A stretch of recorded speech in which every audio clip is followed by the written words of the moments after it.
রাজনীতি রাজনীতিতে মাঠে লড়াই থাকবে, কিল ঘুষি মতুরা, তারপর হচ্ছে যার যতটুকু অ্যাবিলিটি আছে, প্রশাসন, মব, সবকিছু চলবে। আসলে এটার নামই রাজনীতি।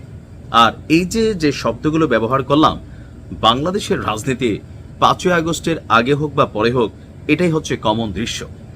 এই মুহূর্তে সবচেয়ে আলোচিত যে ঘটনা, সেটা হচ্ছে গণ অধিকার পরিষদের খুবই কড়া নেতা, মানে ভিপি নূরের পরে যার অবস্থান, রাশেদ, তো তাকে ব্যাপকভাবে পিটিয়েছে জাতীয় পার্টির নেতাকর্মীরা এবং আওয়ামী লীগের সন্ত্রাসীরা। দাবি হচ্ছে গণ অধিকার পরিষদের।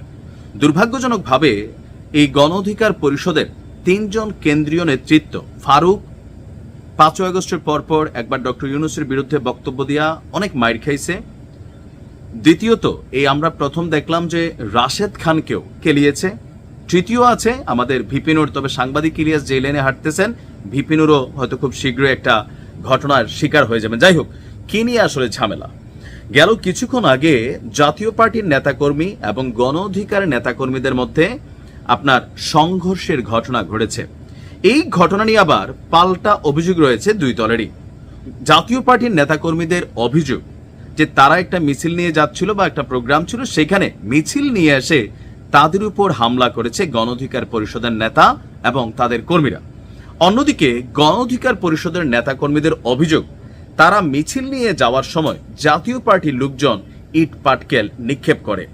রাশেদ খানের বক্তব্য, জাতীয় পার্টি এবং আওয়ামী লীগের সন্ত্রাসীরা গণ অধিকার পরিষদের মিছিলে অতর্কিত হামলা করেছে, আহত কর্মীদের চিকিৎসার জন্য ঢাকা মেডিকেলে নেওয়া হচ্ছে। অপরদিকে জাতীয় পার্টির যিনি চেয়ারম্যান আছেন, চেয়ারম্যানের প্রেস সেক্রেটারি খন্দকার দেলোয়ার জালালি বলছেন, জাতীয় পার্টির কেন্দ্রীয় কার্যালয়ে গণ অধিকার পরিষদের সন্ত্রাসীরা হামলা চালিয়েছে। আমরা শুনতে পাচ্ছি আবারও জাতীয় পার্টির কার্যালয়ে হামলা চালানো হতে পারে। এই ঘটনায় বিজয়নগর এলাকায় উত্তেজনা বিরাজ করছে। পরিস্থিতি মোকাবেলায় সেনাবাহিনী এবং পুলিশ মোতায়েন করা হয়েছে। অপরদিকে এই ঘটনাকে কেন্দ্র করে আপনার ভিপি নুরুল হক নূর, তিনি জিএম কাদেরকে গ্রেপ্তারের আলটিমেটাম দিয়েছেন প্রশাসনকে।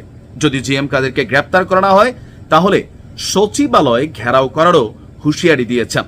রাত 7:45, মানে কিছুক্ষণ আগে ফেসবুক পেজে তিনি লিখছেন, জিএম কাদেরকে গ্রেপ্তার করা না হলে সচিবালয় ঘেরাও কর্মসূচি দেওয়া হবে।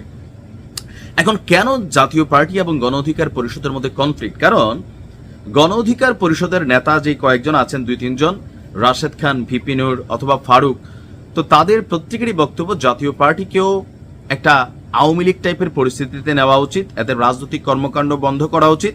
নানান ধরনের বক্তব্য কিন্তু মিডিয়া প্ল্যাটফর্মে অথবা গণমাধ্যমে প্রতিনিয়ত তারা দিয়ে যাচ্ছেন।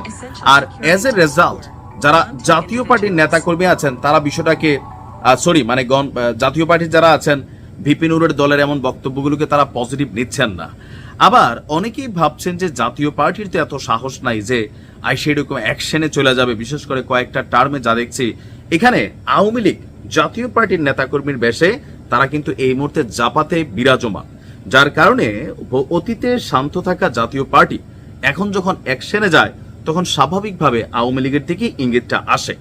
তো রাশেদ খানের বিরুদ্ধে আওয়ামী লীগের যেমন অ্যালার্জি আছে, জাতীয় পার্টিরও শতভাগ আছে। সো সেই জায়গা থেকে সুযোগে বাটে পাইয়া মারধর করছে, এই মুহূর্তে ট্রিটমেন্ট নিচ্ছে। এখন আপনার কি মনে হয় যে ভিপি নূরের দলের ওইরকম ক্যাপাসিটি আছে যে তারা একটা সচিবালয় ঘেরাও কর্মসূচি দিয়া আপনার জিএম কাদেরকে গ্রেপ্তার করার মতন অ্যাবিলিটি আছে? আমার মনে হয় নাই। এটা এনসিপি হইলে মানা যেত বা জামাত হইলে। ভালো থাকুন, আসসালামু আলাইকুম।